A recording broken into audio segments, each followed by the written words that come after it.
কিসের রাজনীতি? আপনার ভালো না লাগলে আপনি চলে যান। না না, আমি কোরআন থেকেই বলছি। আপনি কি কোরআন আমার সাথে বেশি বোঝেন? আপনার কাছে কিছু জিজ্ঞাসা করে কথা বলা লাগবে আমার? এটা আগস্টের 5 তারিখের করার জায়গা পান না? দেশটা ফোকলা করে ফেলেছেন আপনারা। সব দালালাইগুলো ধরেন, ওগুলো ধরেন ধরেন ধরেন। শয়তানি করার জায়গা পায় না, দেশটা শেষ করে দিয়েছে। কিছুই হয়নি, কি হবে কি? এটা আর আগস্টের 5 তারিখে নেই, এখন ফেব্রুয়ারি চলছে। ভণ্ডামি করার জায়গা পাও না। যেখানে বাধা পাবেন ওই জায়গায় একেবারে মাটির সাথে মিশিয়ে ফেলবেন। কোনো ছাড় নেই। আর কিসের ছাড়? দেওয়ালে ফিট ঠিকই গেছে আমাদের। ও তো আর ভিকটিম না। ওরে যদি 3 বছর ওইভাবে আয়না ঘরে রেখে দিত, ওই শয়তান টের পেত। খেয়ে না খেয়ে জীবনটা শেষ করে দিয়েছে আমার। দেশটা ফোকলা করে ফেলেছে, মাল পানি সব বাইরে পাঠিয়ে। আর এখন আবার বলে রাজনীতি হচ্ছে। ওর কাছে জিজ্ঞাসা করে কোরআন আমার বলা লাগবে? ওর সাথে বেশি বুঝি আমি? আবার বলে টাকা খরচ করে। এই তোর টাকার জন্য এসেছে মানুষ। এই প্রশাসনে যারা আছেন, পুলিশ ভাইরা, ওই পাগলরে ধরে নিয়ে এক জায়গায় বসিয়ে রাখেন। ও পাগলরে ধরে এক জায়গায় বসিয়ে রাখেন। পুলিশ কই? পুলিশ এখানে কি করে কি? প্রশাসন তো এখনো সে 100 জনের 90 জন ওই দালাল গুলোই আছে। একটাকেও যেন চেয়ারে রাখা না হয়। আজকে 42 জন ডিসি আর এসপি সব পাল্টিয়ে ফেলেছে। এই 14 সাল, 18 সালের, 24 সালের নির্বাচনে যারা হাসিনাকে সাহায্য করেছে, একটাও যেন দায়িত্বে না থাকে। ডক্টর ইউনূস এটাই করছে সামনে। উনি অনেক বড় খেলোয়াড়। আপনি মনে করছেন যে বুড়ো মানুষ কি করছে?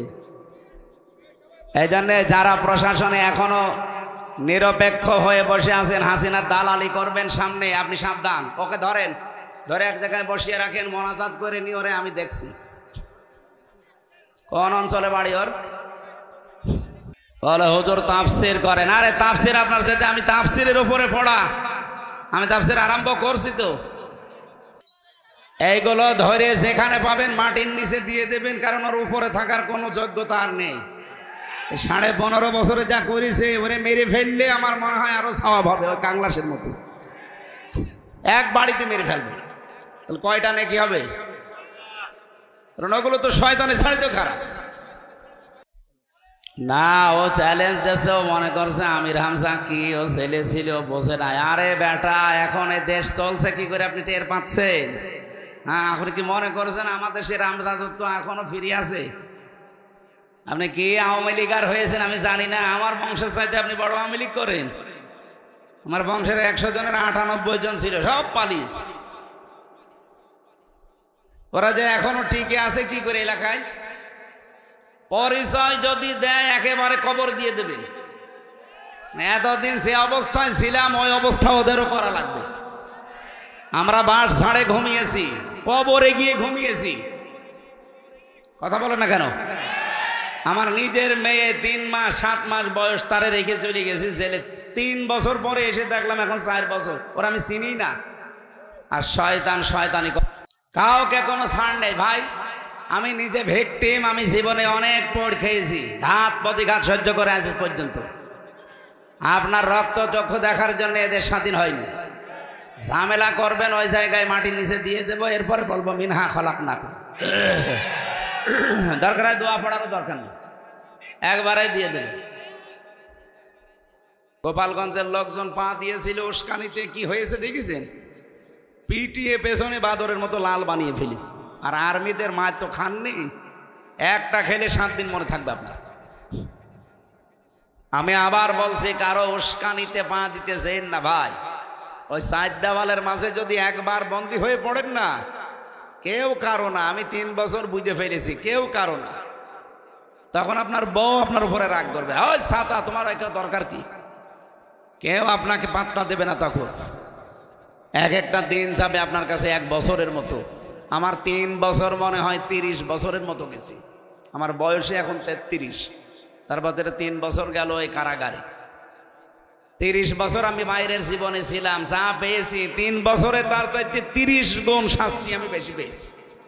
মাথার চুল থেকে পা পর্যন্ত আমার 1 ইঞ্চি জায়গা বাকি নেই যেখানে ওরা টর্চার করে না। এই যে নিয়ম নীতি যেটা বললাম, এইভাবে ওরা করে। আর ডিম সেগুলো তো বাদ দিলাম। এই জন্য জুলুমের মাত্রা যখন একেবারে সর্বশেষ পৌঁছিয়ে যায় তখন আল্লাহ বলেন আমি আর ছাড় দেই না, তখন আমি ধরি। ইন্নামা নুমলি লাহুম লিয়াজদাদু ইসমা ওয়া লাহুম আযাবুম মুহিন। মানুষের পাপ যখন পরিপূর্ণ হয়ে যায় তখন আমি আল্লাহ ওকে অপমানজনক শাস্তি দেই। 300 এমপি একবারে পালিয়ে যায়, এর চাইতে আর অপমান কি থাকতে পারে বলেন? বলেন না কেন? এই জন্য আমার মনে হয় এই 15.5 বছরে যত বিচার করেছে ওরা বিচারের নামে সবগুলো প্রহসন। কি বলেন? তারেক জিয়ার নামে যে মামলা দিয়ে তারে জেল দিয়েছিল কয় বছর? 9 বছর। তার সাজা ছিল কয় বছর? আপনারা কোন এলাকায় আসলাম? এটা নওগাঁ বগুড়ার পাশে না? কি করেন আপনারা?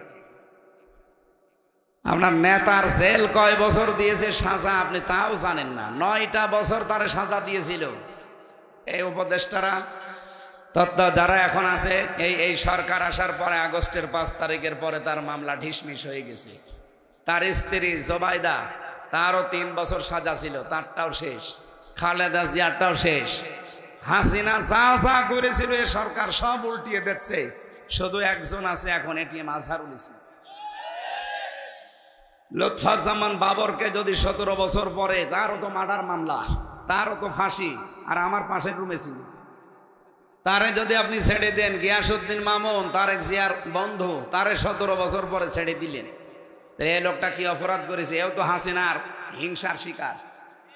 আমরা চাই কালকে ওনার রায় আছে, উনি যেন মুক্ত জীবনে ফিরে আসতে পারে। নয়তো আমিরে জামাত যা বলেছে না, মুখের কথা কথা না, ওটা আমাদের মনের কথা।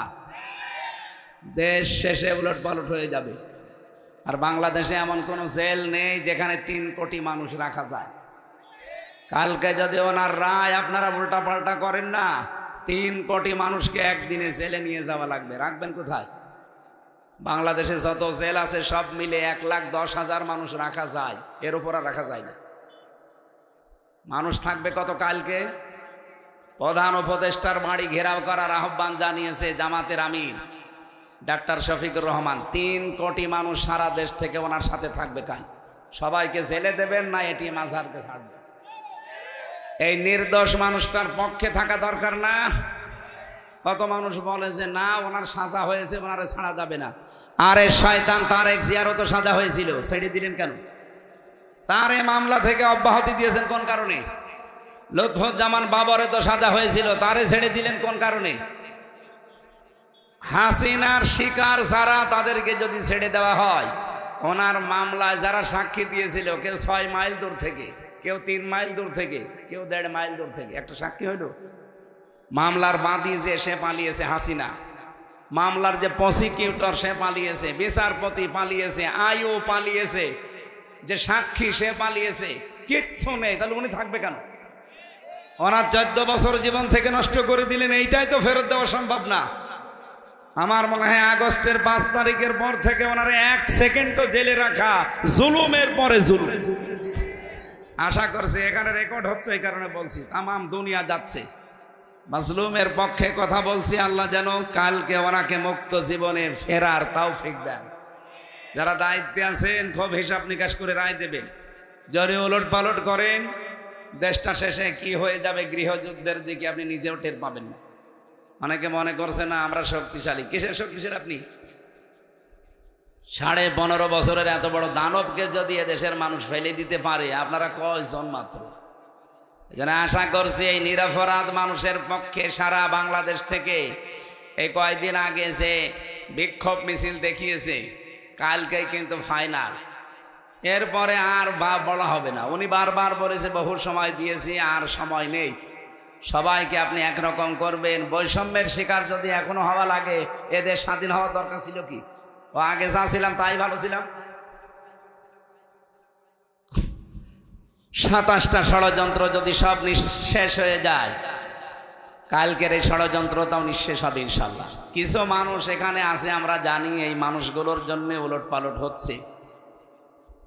কেউ যখন নেই তখন আপনি তাকে রাখবেন কোন হিসাবে বলেন? আমাকেও তাহলে রেখে দিতেন। আমি তো 3 বছরে জামিন পাইনি, অথচ আমার ঠুনকো মামলা, অথচ 5 তারিখের পর থেকে মামলা তুলতে দেরি। শুধু জামিন না, পুরা খারিজ করে দিয়েছে।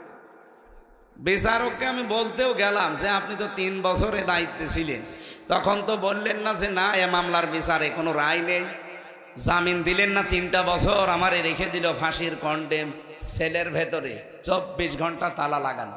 আমি একটা কবরে ছিলাম, কারণ আমার ওই সেলের নাম ছিল কবর সেল। আর আপনি এখন একেবারে শুধু মামলা জামিন না পুরা খারিজ করে দিচ্ছেন যে কোনো এ মামলার কোনো মাল ম্যাটারেস নেই। এতদিন কোনো মাল ছিল? উনি এইটা বলতো যে আমার হাত বাঁধা ছিল। কি ছিল বলেন? এখন আমার হাত খোলা আছে, আমি একেবারে ন্যায় বিচার করেছি।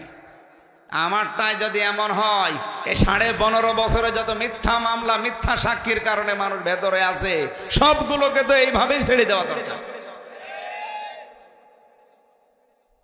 আমি শেষ কথা বলছি এটা, এবং ফাইনাল কথা, আমরা চাই আগামীকাল এই নির্দোষ মানুষটা মুক্তি পাক। কারা চান হাত তোলেন তো? আন্দাজ হাত তুলবেন না। কিছু মানুষ হাত তোলেনি আমি জানি, ঠিক আছে, আপনার তোলা লাগবে না, থাক। ইব্রাহিম আলাইহিস সালামকে আগুনে দিয়েছিল একটা নির্দোষ মানুষকে, নমরুদ। আপনারা জানেন ঘটনা, আমি শিক্ষার জন্য বলছি। ব্যাঙ পেশাব করেছিল, জিবরাইল এসে বলছে তুমি পেশাব করো, পেশাবে কিছু হবে? আমি জানি আমার পেশাবে কাজ হবে না, কিন্তু আমি আল্লাহকে দেখাতে চাই যে আমি একটা নিরপরাধ মানুষের পক্ষে আছি, আমি জালেমের বিপক্ষে আছি, নমরুদের। আল্লাহ বলেন তোর এই কথাটা এত ভালো লেগেছে আমার, কিয়ামত পর্যন্ত যত ব্যাঙ দুনিয়ায় যাবে সবার পেশাব পাক করে দিলাম। এই জন্য ব্যাঙের পেশাব কি পাক। ফেরেশতা জিবরাইল কিছুক্ষণ যাওয়ার পরে দেখলেন একটা কাংলাশ ফুল দিতে আছে। জিবরাইল ফেরেশতা জিজ্ঞাসা করেছিল যে এখানে ফৎকার দাও, এ ফৎকারে তো কিছুই হবে না। আমি জানি, আমি আমার মালিক নমরুদকে দেখাতে চাই যে আমি তোমার পক্ষে আছি আর ওই ইব্রাহিমের বিপক্ষে আছি। আল্লাহ কথাটা এত বেশি অপছন্দ করেছিলেন, ওই দিন থেকে আইন পাশ হয়ে গেছে, কেউ যদি কাংলাশ দেখে এক বাড়িতে মেরে ফেলতে পারে ওর 10টা নেকি হয়। এই জন্য আমি এই নিরপরাধ মানুষটার পক্ষে কথা বললাম, তাছাড়া কোনো অন্য উদ্দেশ্য না। যারা এই ছোট মনের পরিচয় দেন যে না ওনারা দেওয়া যাবে না, সাজা হয়ে গেছে, তাহলে আবার তারেক জিয়ার মামলা ফের জীবিত করেন, ওনার বর মামলা জীবিত করেন, কারণ সবগুলো মামলার সাজাপ্রাপ্ত আসামি। সে মামলার আসামি যেভাবেই হোক, সাজা তো দিয়েছে আদালত। বলতে পারেন না হাসিনা ওনারে রাগ করে, হাসিনা ওনারে রাগ করে দিলে এটিএম আজহারকে কি ভালোবেসে দিয়েছে? তারেক জিয়ার বাড়ি হাসিনার বাড়ি থেকে কত মাইল দূরে বলেন, আর এটিএম আজহারের বাড়ি হাসিনার শ্বশুর বাড়ি থেকে মাত্র ½ কিলো। এদিকে পীরগঞ্জের শেষ, ওদিকে বদরগঞ্জের শেষ, এই 1 কিলো ½ কিলো দূরে বাড়ি। ও শেষে দেখা যাচ্ছে চাচা শ্বশুরও হতে পারে, হ্যাঁ আত্মীয় স্বজন হতে পারে, শুধুমাত্র তাদেরকে দিয়েছিল ইসলামের কারণে আর এই দাদা বাবুদের ইঙ্গিতে। যেহেতু দাদাদের প্রভাব থেকে আমরা এতগুলো মানুষ 2732 জন মানুষ জীবন দিয়ে মুক্ত হয়েছি, এখন দাদাদের কোনো কর্তৃত্ব এ দেশে আর চলবে? বলেন বলেন। কিছুদিন ভয় দেখিয়েছিল যে তোরা না খেয়ে মরবি, এমন ভয় পেয়েছে ওরা পাকিস্তান থেকে, তুরস্ক থেকে, চীন থেকে, যখন ব্যবসা আরম্ভ হয়েছে, খাবারের জাহাজগুলো আসতেছে, এখন ওরা মরিস। আমাদেরকে ভয় দেখায়, আমরা মুসলিম, এই দেশে আমরা আর যাই করি, বছরে একটা মাস আমাদের জন্য না খেয়ে থাকা ফরজ, আর 4 দিন 5 দিন পরে ওই মাস। এক কথা বলেন না কেন?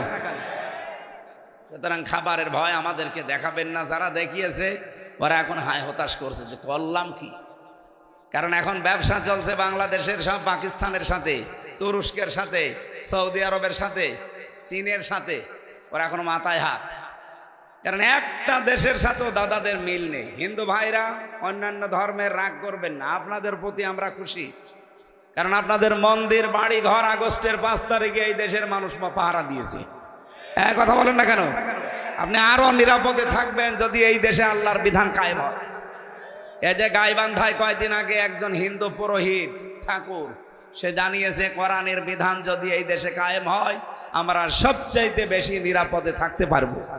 আপনাদের ঠাকুর এই কথা বলছে, আমরা তো মানি না তাদের। যারা উগ্র জঙ্গি, যারা এই হিন্দুদের ভেতরে বিশেষ করে মোদির 5 গোলাম যারা, এদের প্রতি।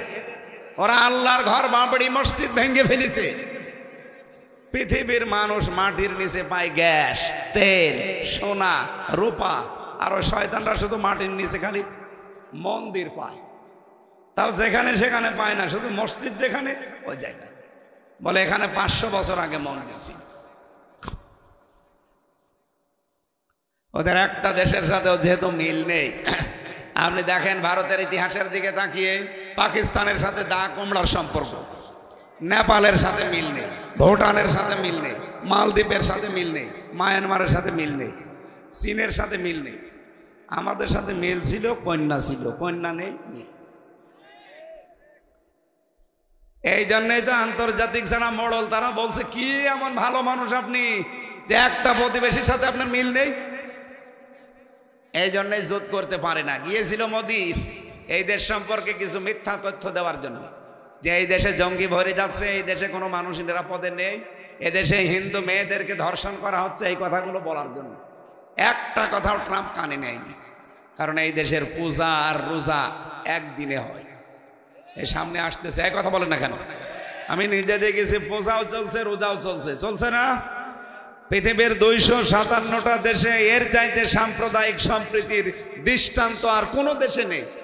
আর ওরা এই 54 বছরে ইন্ডিয়া তামাম দুনিয়ায় সবচাইতে বড় মিথ্যুক। এটা আমার রিপোর্ট না, মাইক্রোসফটের রিপোর্ট, খ্রিস্টানরা বানিয়েছে। তামাম দুনিয়ায় সবচাইতে বেশি মিথ্যা কথা বলে ভারত।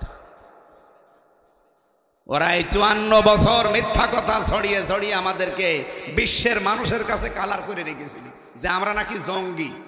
আরে ভাই, বাংলাদেশে জঙ্গি পেলেন কোথায়? এদেশে যে জঙ্গি নেই তার প্রমাণ আর 7 মাস একটা জঙ্গি ধরা পড়েছে। কারণ জঙ্গির নাটক যে লেখবে সে মহিলাই তো পালিয়েছে, আর যাদেরকে নিয়ে জঙ্গি সাজাবে সেই মনিরুল, আসাদুজ্জামান, এই শয়তানগুলো আরো আগে পালিয়েছে। এই জন্য দেশে জঙ্গি নেই। জঙ্গি নেইও তো, জঙ্গি কোথায় পাবেন আপনি? যেই 2-1টা একটু উগ্র আছে তাদেরকে আমি ভেতরে দেখেছিলাম। একজন আছে আল্লাহর দলের সভাপতি সারা বাংলাদেশের। আমি বললাম, ভাই আপনি আল্লাহর দলের সভাপতি, সেক্রেটারি কে? বলছে আমার ছেলে। আমি সভাপতি, আমার ছেলে সেক্রেটারি, দুনিয়ায় আমাদের আর কেউ নেই। এই হচ্ছে জঙ্গি। পুরাটা নাটক। আল্লাহ আমাদেরকে হাতে ধরে বানিয়েছে, বাঁচিয়েছে ওদের শুধু এই জুলুমের কারণে। কি যে জুলুম গেছে কিছু কিছু মানুষের ওপরে, আমার হালকা গেছে। তারপরেও তো আমি রুগী হয়ে গেছি 3 বছরে। আপনি ব্যারিস্টার আরমানের কাছে নিজেকে দাঁড় করান তো, 8টা বছর, এদিকে 3.5 হাত, এদিকে 1.5 হাত, তারপরও পায়ে চেন বান্ধা, এতটুকু জায়গায় 24টা ঘন্টা তালা লাগানো, 8 বছর। আপনি কল্পনা করতে পারেন? এখনো পর্যন্ত অনেকে জালেমের সাফাই গায় যে কি হয়েছে আপা, পালিয়ে যাওয়া লাগলো। তোমার সাথে তো হয়নি। তোমার সাথে তো যেরকম 8 বছর না 8 দিন হয়তো তুমি টের পেতে। এই কথা বলেন না কেন? আমরা চাই আগামীতে কিয়ামত পর্যন্ত বাংলাদেশে কোনো আয়না ঘর যেন না হয়। এই কথা বলেন না কেন? এরকম কোনো কিছু করার যেন কেউ সাহস না পায়। এই জন্য উস্কানি দেয়, আর এদিকে 32 নাম্বার ভেঙে যায়। এবার যদি উস্কানি দেন না, ও গোপালগঞ্জ থাকবে না। গোপালগঞ্জের সব না, শুধু ওইটুকু। এই জন্য আশা করছে আপনার বোধোদয় উদয় হবে, আপনি উল্টা পাল্টা এরকম সমস্যার কথা সামনে বলবেন না। মাথা ঠিক নেই তো, কারণ এত বড় সাজানো গোছানো ইউনিয়নের দারোয়ান থেকে সংসদ পর্যন্ত সব লোক ঠিক করা ছিল। আমি রিমান্ডে গিয়ে এগুলো টের পেয়েছি। এদের একটা জায়গাও ফাঁকা ছিল না, সব ওদের চেন অফ কমান্ড ছিল। একেবারে বাবা শাহজালাল সব হালাল করে নিয়েছে, তো আল্লাহ পুরা উল্টিয়ে দিয়েছে। কি শিকড় ছিল ওদের আপনি দেখেছেন? ইউনিয়নের দারোয়ান থেকে শুরু করে সংসদ পর্যন্ত সব ওদের লোক। এখন আছে? বলেন বলেন। আল্লাহ বলেন, ফাকুতিয়া দাবিরুল কওমিল্লাযিনা যালামু, জালেমদের শিকড় কাটা হয়ে গেছে। কেটেছে কে? না না, হাসিনা কাটবে কি করে? হাসিনা শিকড়ই তো শেষ। কেটেছে কে? কতিয়া, এটা মসুলের সিগা। এর ফাইল জানা নেই, কে কেটেছে কেউ জানে না। সারা বাংলাদেশের অবস্থা প্রায় একই। আমার কুষ্টিয়ার হানিফের বাড়ির দিকে তাকান, পায়খানার প্যান্ট পর্যন্ত খুলে নিয়ে চলে গেছে, কিন্তু কে নিয়েছে কেউ জানে না। আপনার স্বপনের বাড়ির দিকে, এটা জয়পুরহাট না? জয়পুরহাট পাশে কি একজন নাম ছিল স্বপন না কি জানো, আবু সাইদ কি মাহমুদ স্বপন কি বলতো দেখেছেন, সংসদে দাঁড়িয়ে মাথা ঠিক নেই, হজরত বলে ডাকতো। এই যদি হজরত হয় তাহলে আমি কি? ওরা যদি হজরত বলা লাগে, আমার মনে হয় হাসিনাকেও হজরত বলা লাগবে, এমনকি আবু জেহেলকেও হজরত আবু জেহেল বলা দরকার। এই কথা বলেন না কেন? না ভাই, আমি যেটা বোঝাতে চাই, এবার আমরা আরম্ভ করছি। এই ষড়যন্ত্রগুলো যেহেতু চলছে আর এটা রেকর্ড হচ্ছে, এই কারণে আমি বললাম, তাই এই কয়েকজন মানুষের সামনে বলতাম না, এটা রেকর্ডের কারণে বললাম। কোন উস্কানিতে আমরা আর পা দেব না। আমাদের শরীরে আল্লাহ যে শক্তি দিয়েছেন, 18 কোটি মানুষের হাত আছে, কত কোটি? 36 কোটি। এই হাতগুলোর সামনে আমরা কাজের হাত বানাবো ইনশাআল্লাহ। এদেশ আবার দাঁড়িয়ে যাবে, আর কিচ্ছু লাগবে না বাইরের। আমরা আবার দাঁড়াতে পারবো যদি হাতগুলো কাজের হাত হয়। এই জন্য আমরা দল মত নির্বিশেষে আজকের অনুষ্ঠানে যারা আসলাম, এটা শুধু মুসলমানদেরকে ভাববেন না, এলাকায় যারা আছেন দল মত জাতি বর্ণ ধর্ম সবাই কোরআনের কাছে আসবেন। কোরআন সবার জন্য। কোরআন বলেন বলেন। আল্লাহ রাব্বুল আলামিন আমার তেলাওয়াতকৃত আয়াতে যে ঘোষণাটা দিয়ে জানিয়েছেন, অদ্দুহা ওয়াল লাইলি ইযা সাজা মা ওয়াদ্দাআকা রাব্বুকা ওয়া মা ক্বালা ওয়ালাল আখিরাতু খায়রুল লাকা মিনাল উলা ওয়ালা সাওফা ইউতিকা রাব্বুকা ফাতারদা।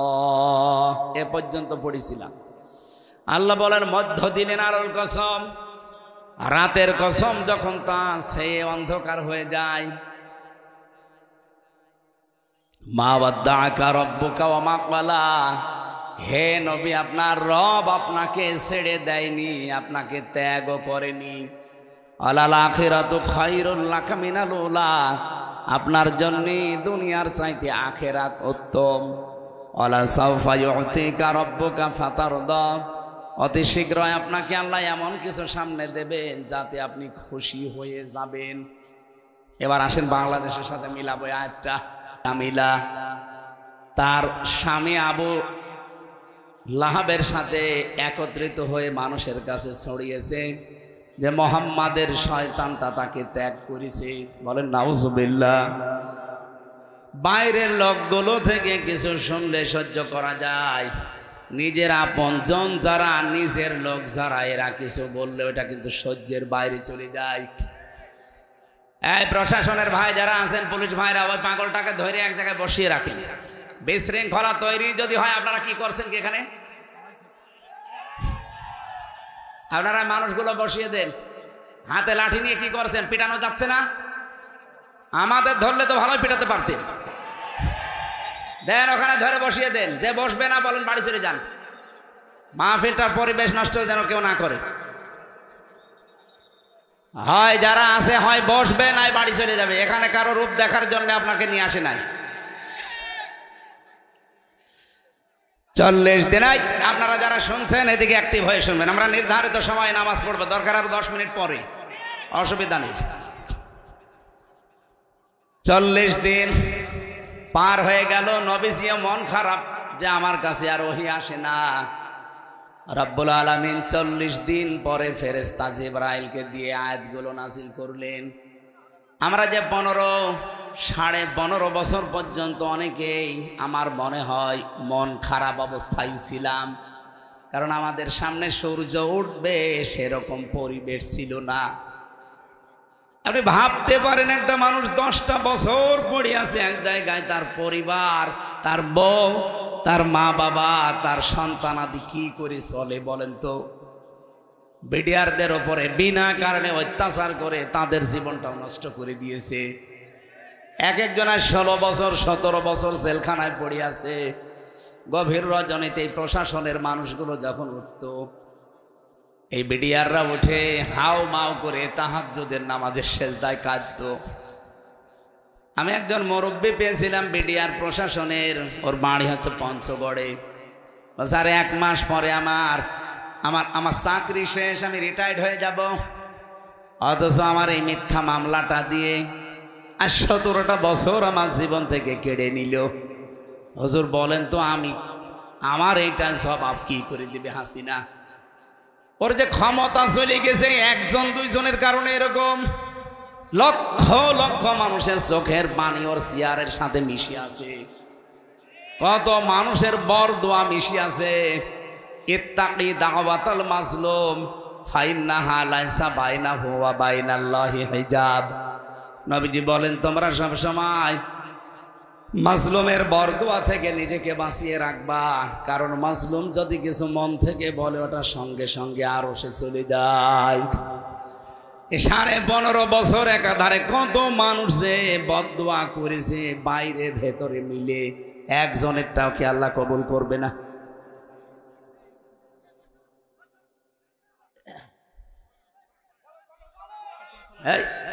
এখানে এরা কি করে, কি এরা কি কমিটির লোক?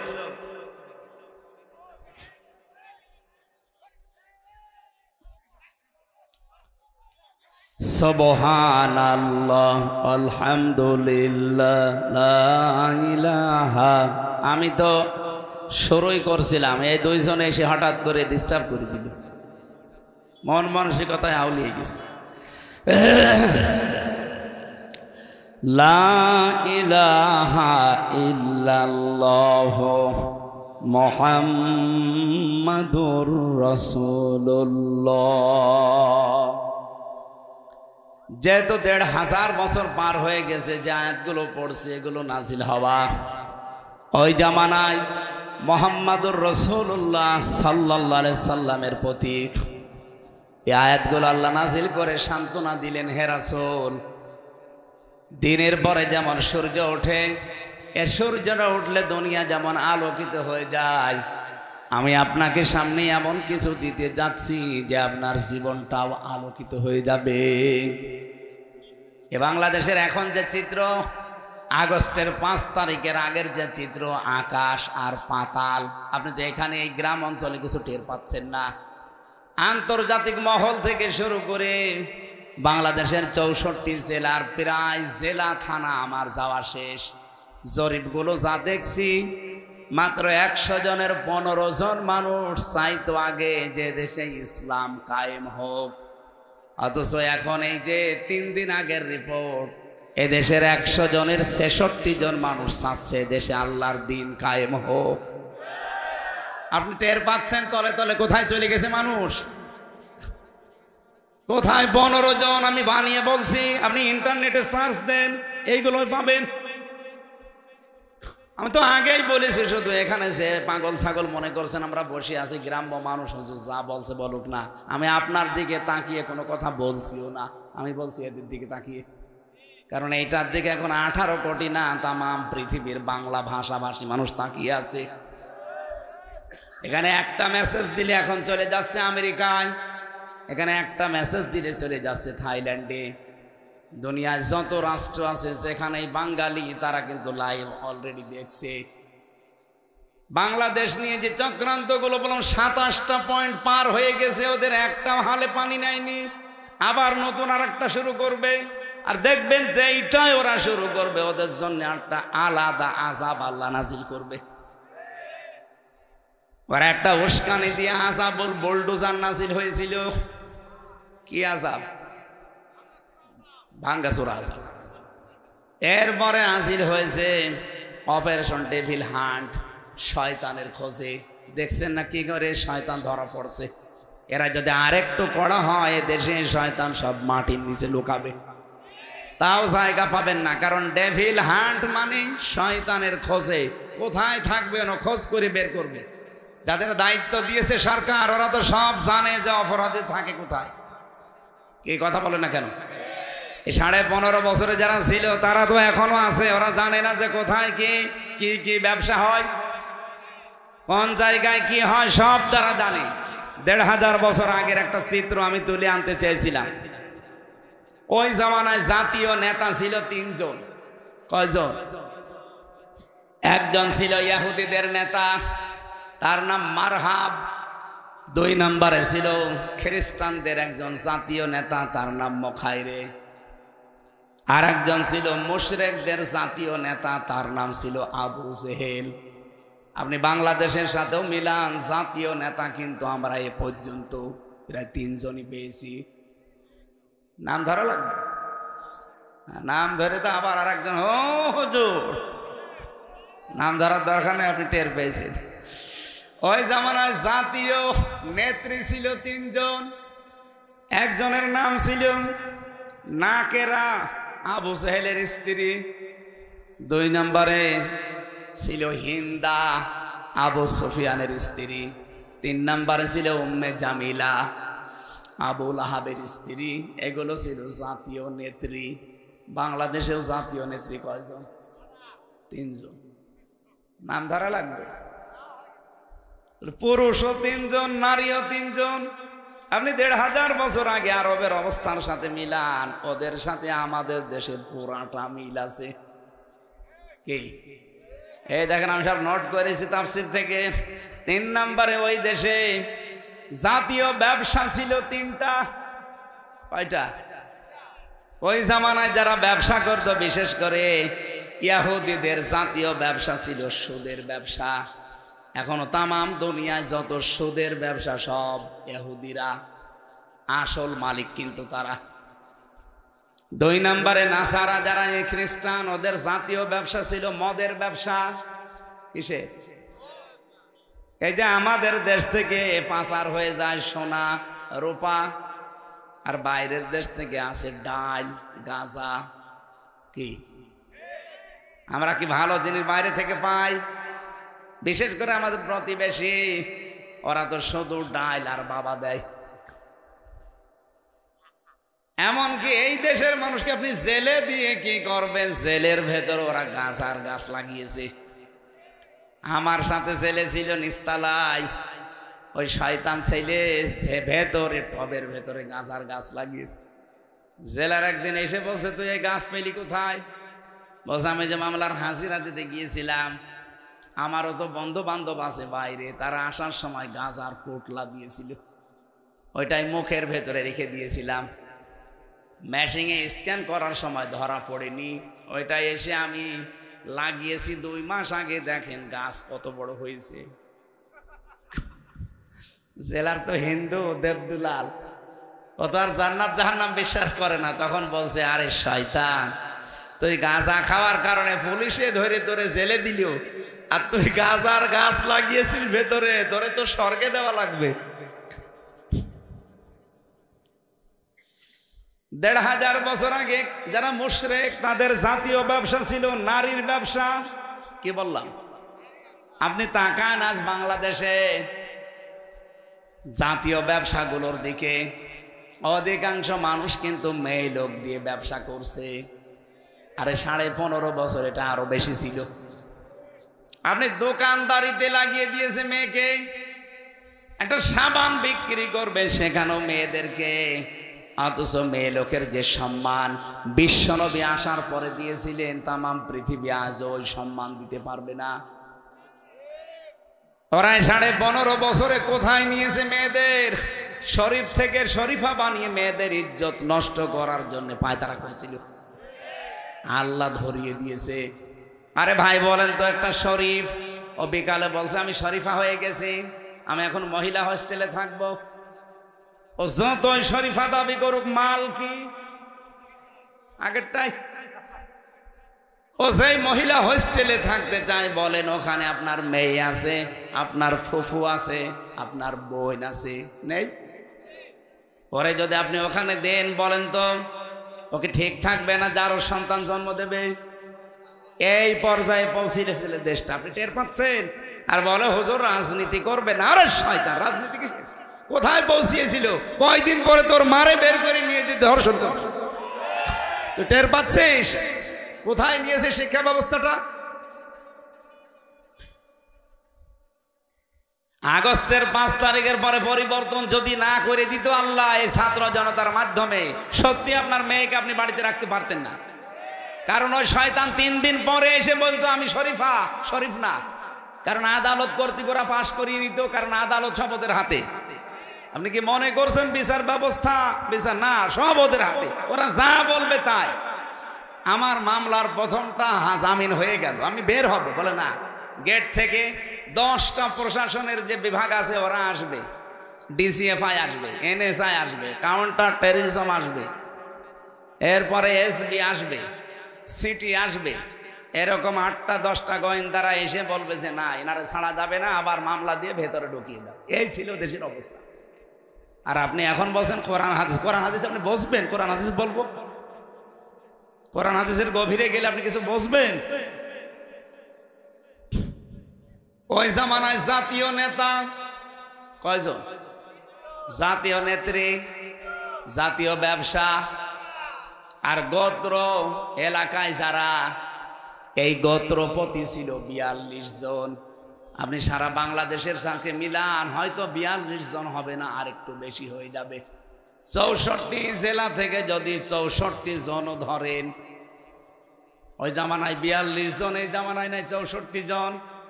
ওদের যে কাজকর্ম, আরে 15.5 বছরের কাজকর্ম পুরাটা মিলে গেছে। আমি আগে পড়তাম IMA জাহিলিয়াতের যুগ, আরে 15.5 বছর ওরা বানিয়েছে আওয়ামী জাহিলিয়াতের যুগ। IMA আর আওয়ামী শব্দ দুইটা পাশাপাশি না, কাজও একই।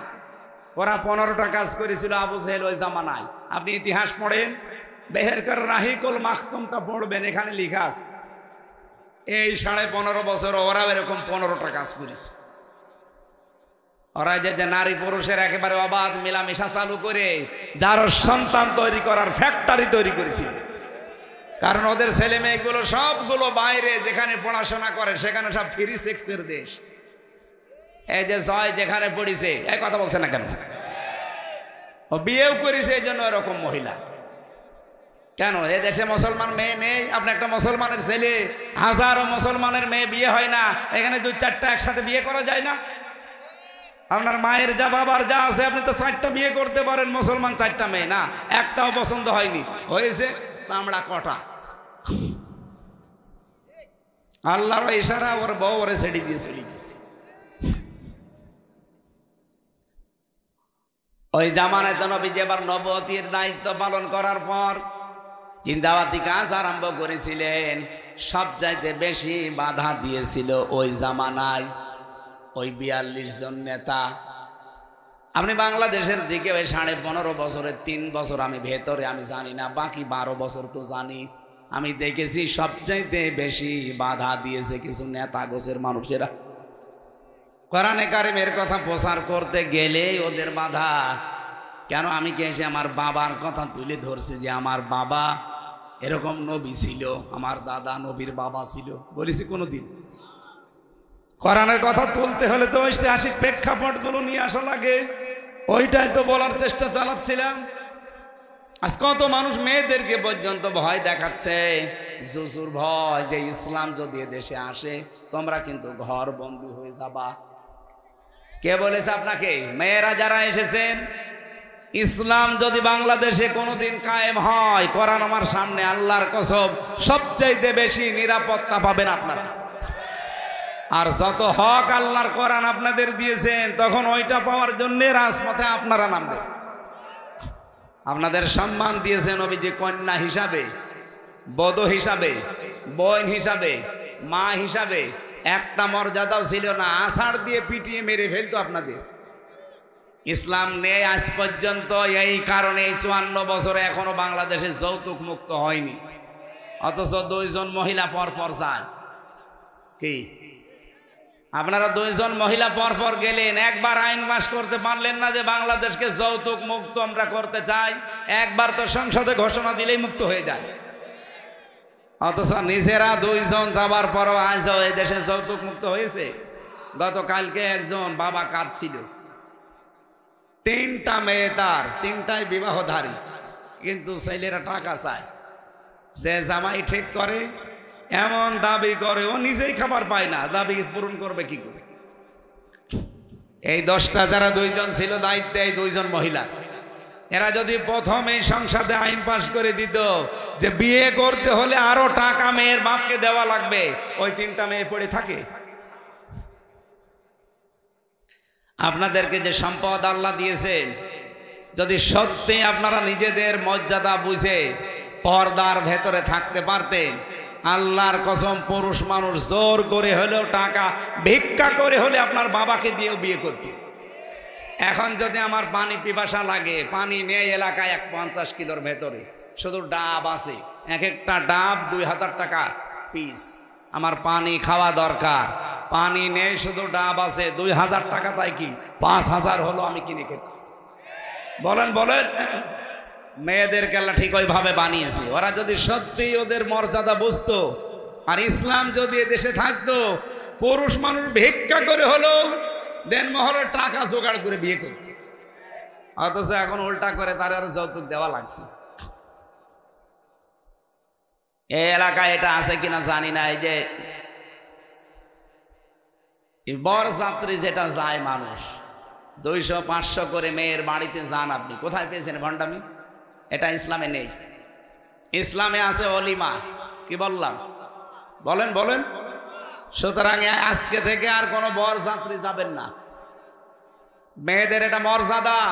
আপনি কোন কারণে 18-20 বছরের একটা মেয়েকে বাড়ি নিয়ে আসবেন, আরো 500 মানুষ খেয়ে আসবেন? আপনি ইতর না?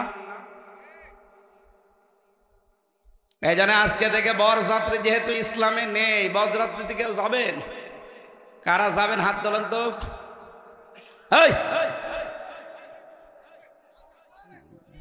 না ঠিক আছে, এত কিছু বলার পরেও যদি হাত তুলে বলে বরযাত্রী যাবো, ও দাঁত খোলার দরকার না? না না, ও যাবে না। ঠিক আছে, যাবেন আপনি? হ্যাঁ, না যাবে না। এখন থেকে বিয়ে শাদী করতে হলে বরযাত্রী বাদ, সিস্টেমই তুলে দেওয়া দরকার। ইসলামে নেই, আমরা ওটা মানি না। এখন কি তৈরি হবে?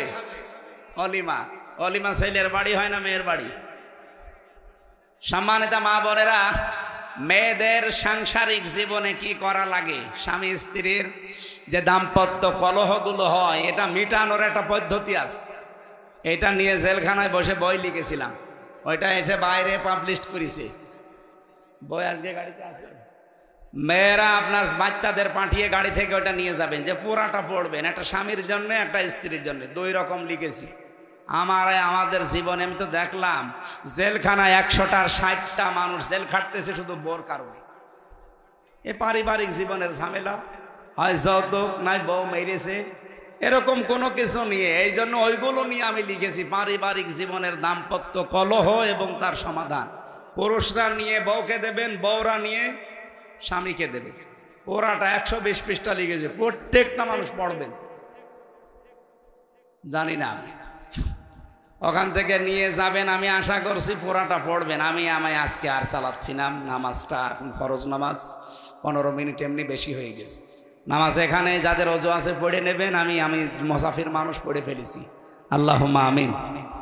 লা হাওলা ওয়ালা কুওয়াতা ইল্লা বিল্লাহিল আলিয়্যিল আযীম। আল্লাহুম্মা গফিরলি ওয়ারহামনি ওয়াহদিনি ওয়াফিনি ওয়ারযুকনি ইয়া রাব্বাল আলামিন। আল্লাহ তাআলা চর্ম চোখে যেন দেখে মরতে পারি, বাংলাদেশে তোমার কোরআনের বিধান চলছে। এটা না আসলে দেশ থেকে বেপরদা বন্ধ হবে না, এদেশ থেকে সুদ বন্ধ হবে না, ঘুষ সাদাবাজি, ছিনতাই, মানুষ খুন, এটা বন্ধ হওয়া সম্ভব না।